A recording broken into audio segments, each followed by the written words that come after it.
Welcome back. This is another episode of the ARC Show with Nate Williams, the director of the Apologetics Resource Center.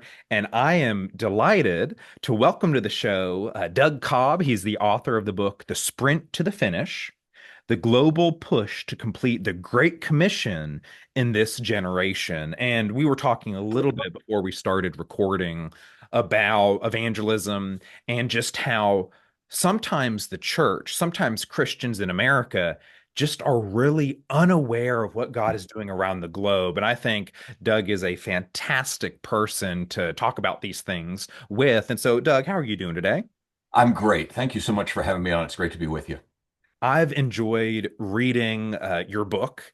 And as I mentioned before, it goes into a lot of depth, but it also covers quite a bit of ground. And so you talk about the Great Commission in the Gospels. Yes, You back up and walk through the Old Testament and you show how God's heart has always been for the nations. yes, And then you go into a little bit about the history of missions and how Christianity spread. You have a chapter on technology, which I really want to yep, get to. How has yep, technology and maybe even yep. AI helped or hindered? And then you also get into eschatology. Where is all this going? What does the fulfillment look like? Then also you say these things can be done in this generation. So, Yes. y'all, I would highly encourage you to go check out the book, support Doug in his work. But Doug, so let's before we dive into all that, Yeah. just what led you to write this book? Well, I've been working on this Great Commission task now for about 15 years. This has been my sort of late life career change from business into the Great Commission. I was led into that by a great mentor, a man named Paul Eshelman.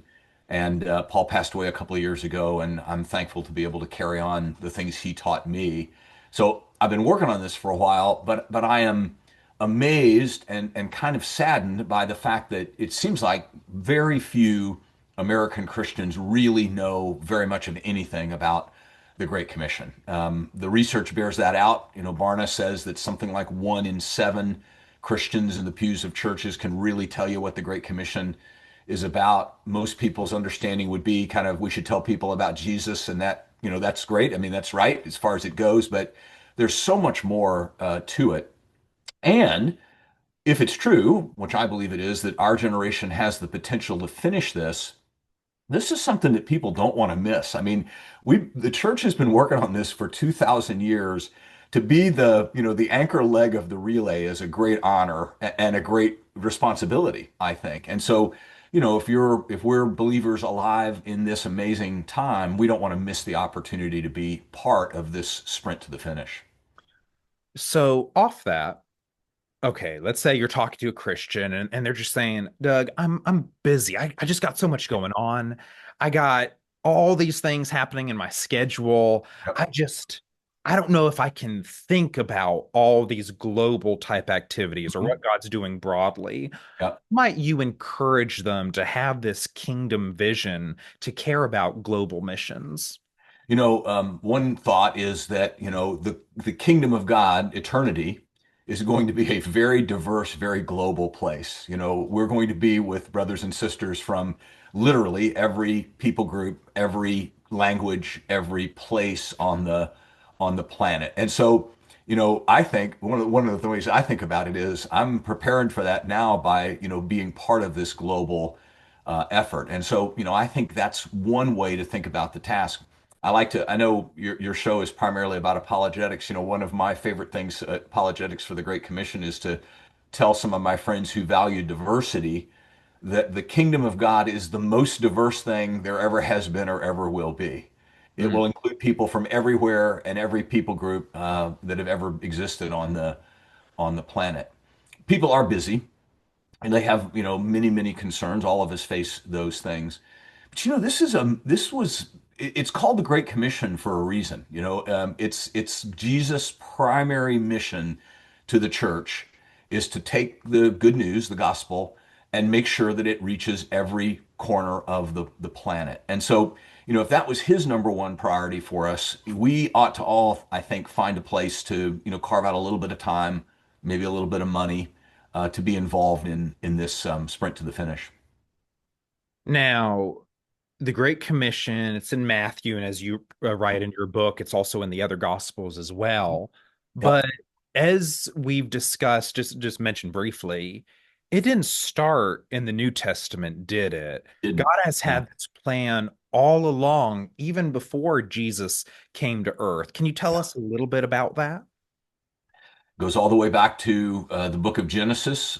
Abraham has just demonstrated his willingness to sacrifice Isaac. God stays his hand, provides the ram for substitution, reiterates several of his promises to Abraham, and adds a new one. Hmm. Through your offspring, all nations on earth will be blessed.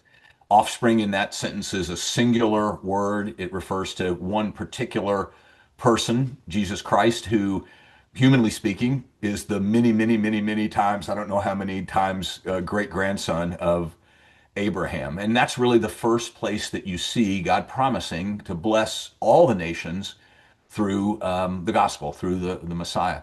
It's all through the Psalms, it's all through the prophets. God is constantly letting us, reminding us that his intention is to bring together all of the peoples of the world into the church. Not every person, but all of the peoples, all the people groups of the world to be unified in the church. In a sense, Nate, what God is doing is he's undoing Babel. In Genesis chapter 11, God divides the nations, confuses the language of people and separates the nations.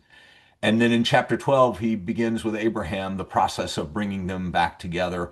And when it's all said and done, Revelation 7:9, John has a vision of the, people from every nation, people, tribe, and language around the throne and around the Lamb giving him praise. Yes, I think that's well said all throughout the Old Testament, through the New, and into Revelation. I think incredible. So as you're writing this book and you give some of that biblical background, you then Yep. get into some church history, how Yep. Christianity spread through the Roman Empire. But you have this part in that description that I think it's so important to mention. Christianity did not overtake the Roman Empire by force. No. Can you tell us a little bit more about how Christianity spread through the Roman Empire?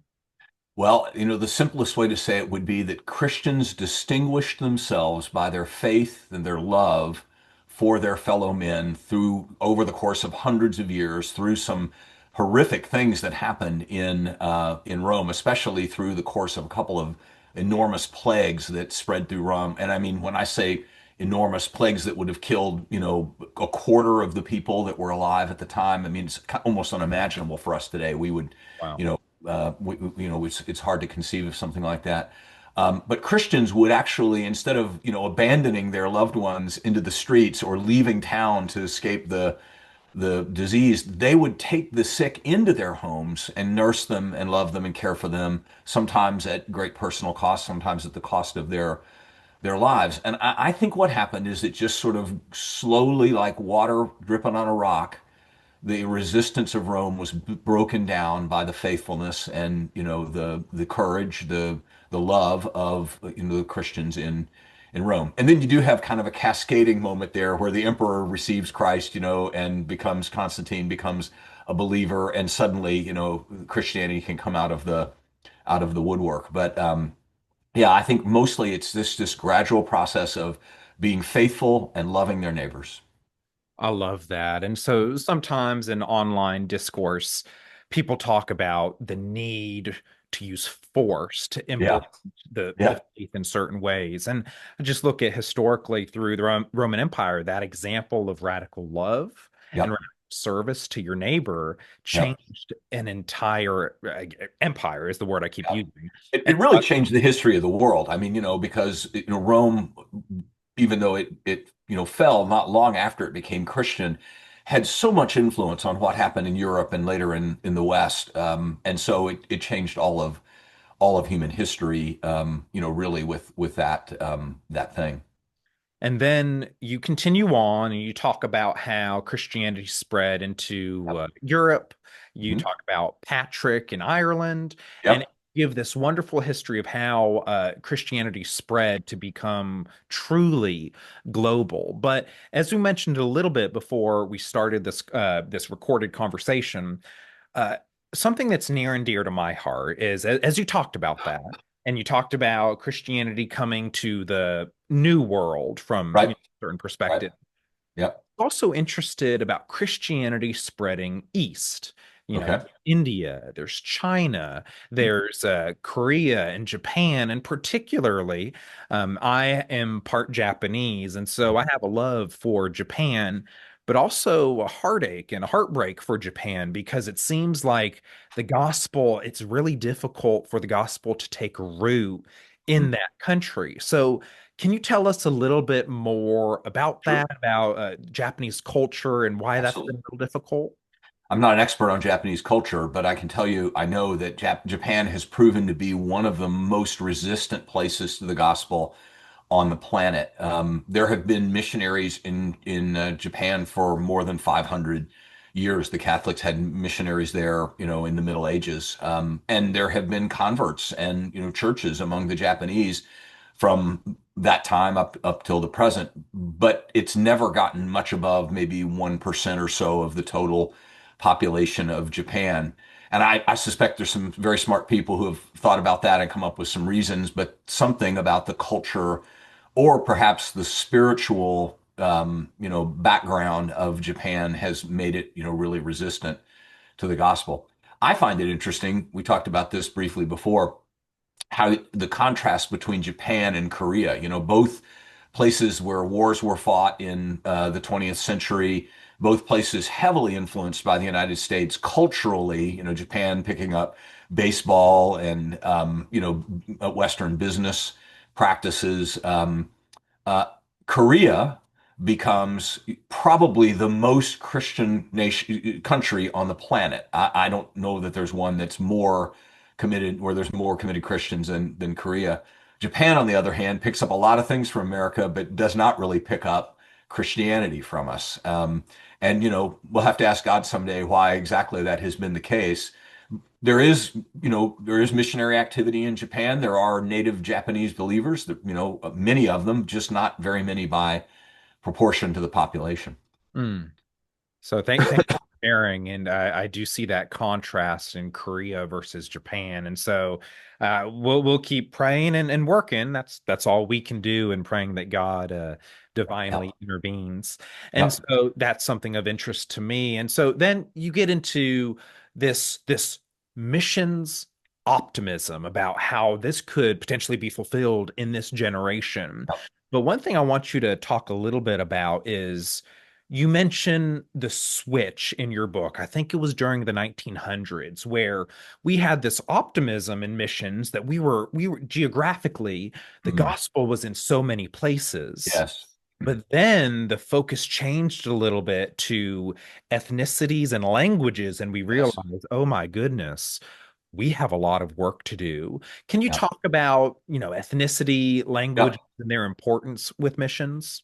Absolutely. So, the switch you're talking about, by the middle of the 20th century, there were churches and believers in every country on the planet, in India and Burma and China. The gospel had spread to every country. And a lot of people were thinking maybe we're close to being done, but a new form of thinking emerged about that same time that changed the focus from countries to people groups.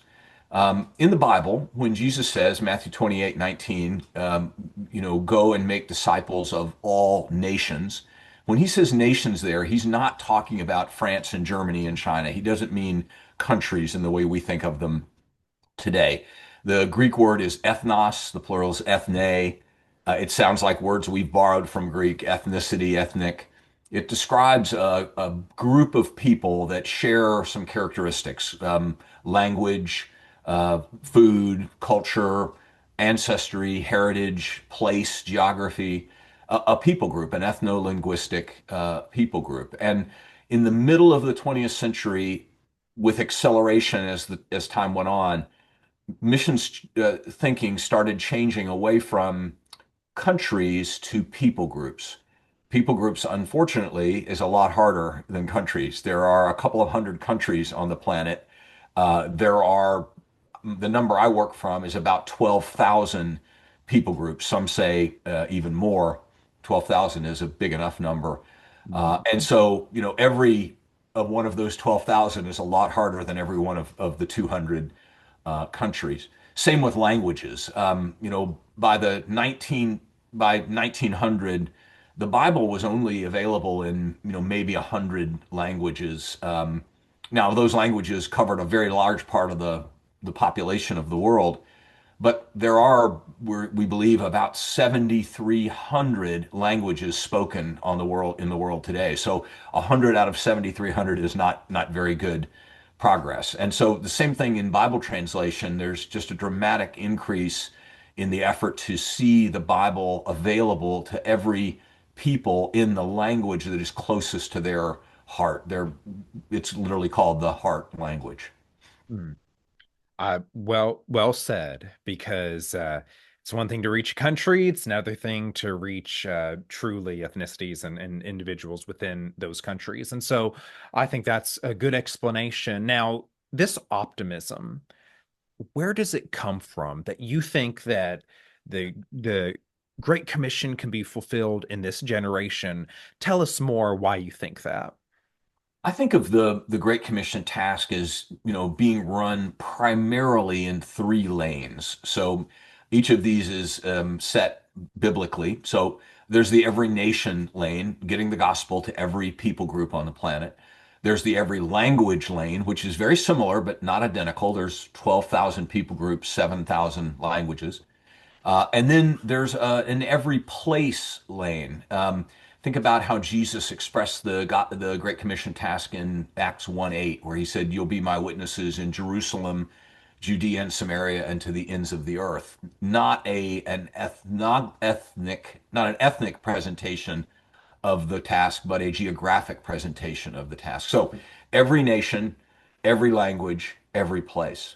And in the book, I take the time to go through exactly what's happening in each of those three lanes. In Bible translation, there's been the emergence of tremendous collaboration, joint planning, work sharing between the different organizations that are involved in that. A lot of donor direction of collaboration. There's a very concrete plan to see the Bible in every language on the planet by the end of 2033. The part that I get to work on the most, which is the every nation part, my ministry, the Finishing Fund, is involved in helping to fund the engagement of the remaining unengaged people groups.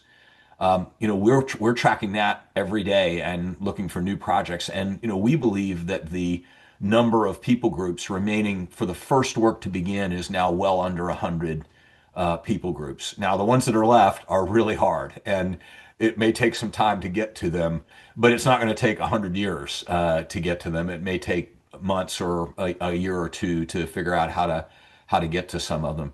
And then the third lane, the every place lane, that's probably the hardest one because there's a lot of places. There's 8 billion people on the planet. Even if they lived in groups of 1,000, that'd be 8 million places that you would want to go and plant a church and have a witness for Christ. There's at least probably 4 or 5 million places on the planet that need a church that don't have one. Mm. But there's a plan there as well for mapping the world at the most basic level, the village level, if you will, surveying the world to figure out where churches are and where they're not, and then setting up plans to go and plant churches in those places. That team has also set 2033 as the deadline. So, there are, very clear, concrete efforts underway to get this work done over the course of just the next handful of years. And one thing, if you're listening to this through podcast, or maybe you're watching on YouTube or Rumble, y'all just make sure to get this book, because we're talking, and I find this stuff absolutely fascinating, but we're just scratching the Yeah. surface of what's all in this book. If you like facts and figures, they're there. If that's how your brain works, you're like, give me the numbers, they're Yep. there. If you like stories, interwoven throughout the chapters are these stories that illustrate the point that's being made. And so you'll hear about lots of missionaries and specific examples. So again, the book is titled The Sprint to the Finish: The Global Push to Complete the Great Commission in This Generation by Doug Cobb, my guest here today. And so again, just wonderful book. I want to compliment you. And so going back to what we were talking about, Yep. technology.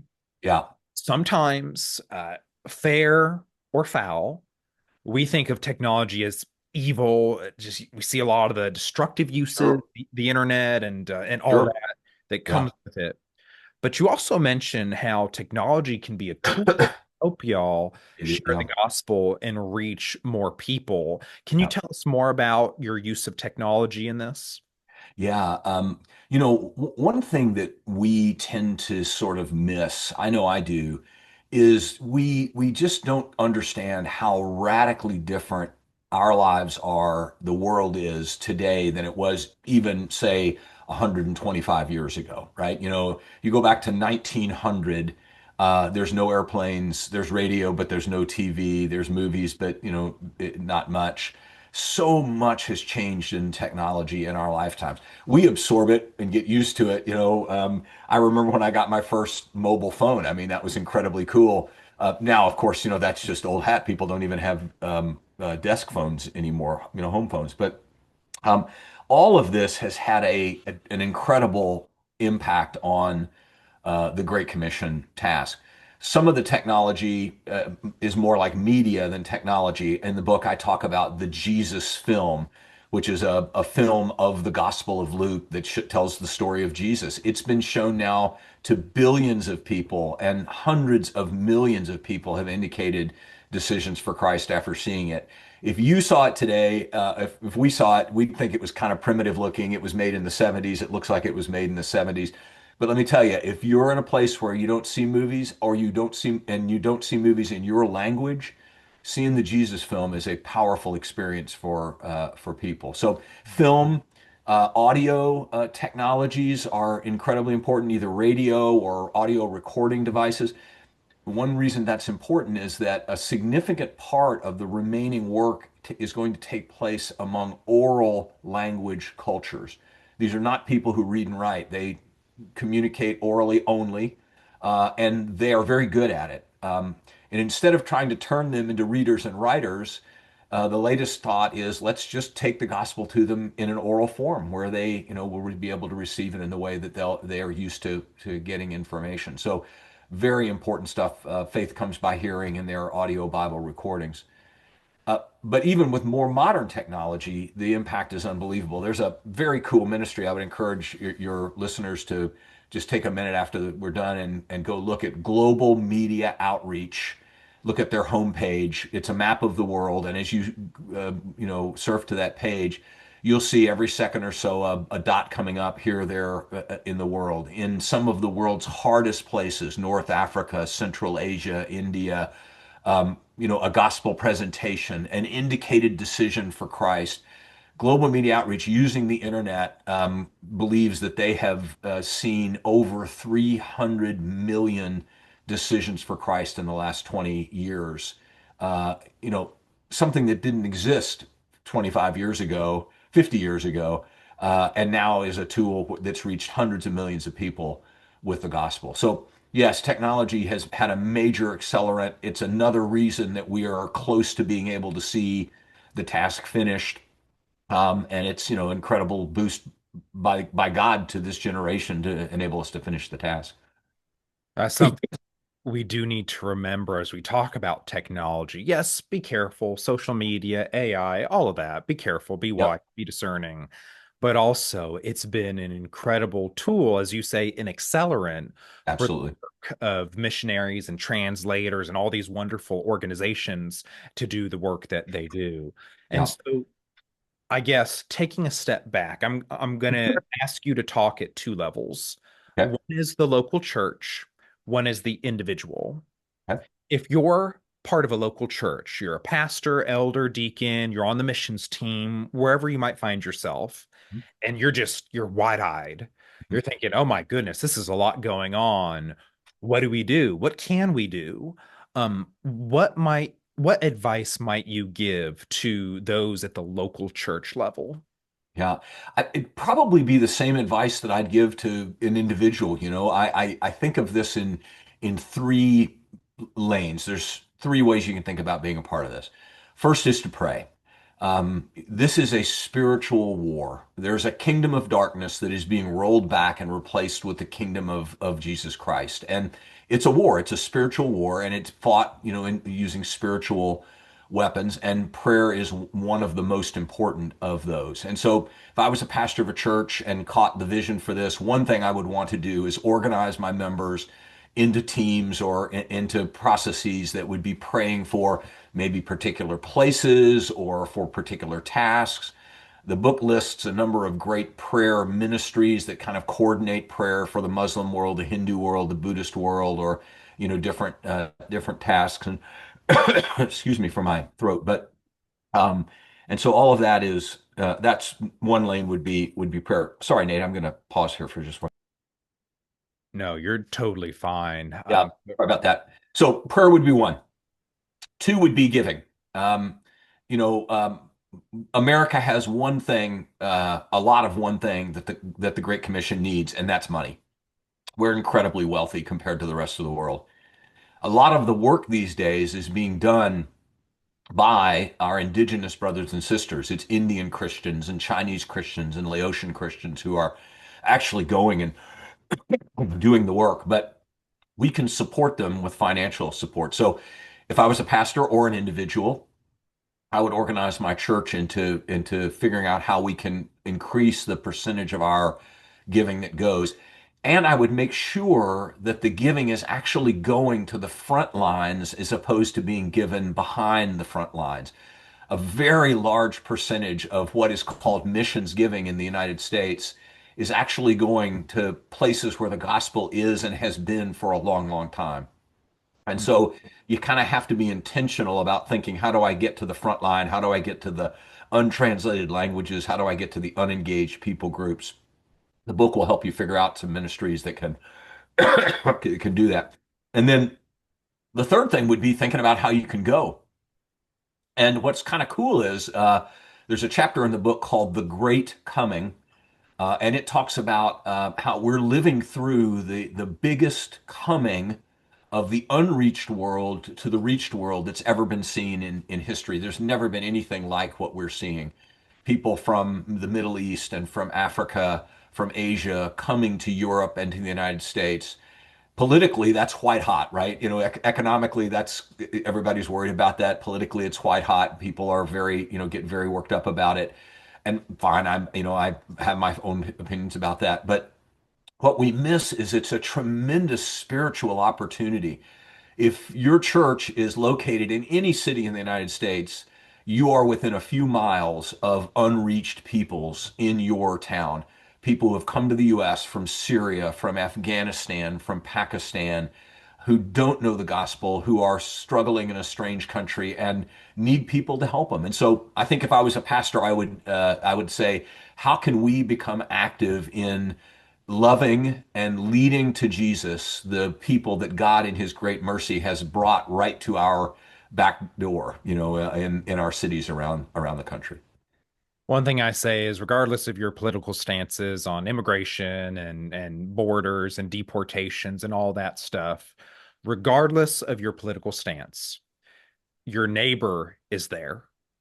Tell your neighbor about Jesus. Yep. Go and love and serve, and regardless of other thoughts there. So No, totally agree with that. Yep, you're exactly right. So, we can all have our political feelings, but they shouldn't trump our spiritual understanding. And this is such a great opportunity. I see it as a sign, Nate, that the Spirit knows that the time is short and the task is big. And if we're not willing to go to some of these places or can't go to some of them, He's just going to bring them to us. And He'll get the task done one way or the other. one way or the other. And so it is a joy, it is a privilege, it is a freedom. We don't often think of it that way. It is Yeah, a great freedom that we have to tell people about Jesus, yeah, particularly in the country that I'm in, the United States. yeah, We're so spoiled by some things, yeah, wealth, the ability to gather together, the freedom to associate, the freedom to yeah, have religious events. yeah. Um, And so, what are we doing if not trying to fulfill the Great Commission? Doug, real quick, one, thank you for taking the time to talk with me Oh here. my goodness. Thank you for the opportunity. And then also, if people want to learn more about you, your work, your ministry, where can they go? They can go to douglascobb.com and they'll find information about this book and other my other book, and then the end will come. They can go to the to finishingfund.org and learn about our ministry, the Finishing Fund, which is again helping to finance the effort to get the gospel to the last places on earth where it has not gotten. We are working at the very frontier of the Great Commission through the ministries we support in the Finishing Fund. So either douglascobb.com or finishingfund.org would be a great place to go learn more. That's great. So when I go and I post about this, I'm going to put those websites Thank on you. there in the post for people to check out. Awesome. So, y'all, again, the book, please consider buying it. The Sprint to the Finish, the global push to complete the Great Commission in this generation. Doug, thank you for your time. Nate, it's been great talking to you, brother. Thank you for the opportunity. Wonderful. Y'all, after this video or this episode is over, y'all check out the other episodes on the channel. I'd love that. Feel free to support the ministry, ARC, the Apologetics Resource Center. But until next time, I'll talk with you later.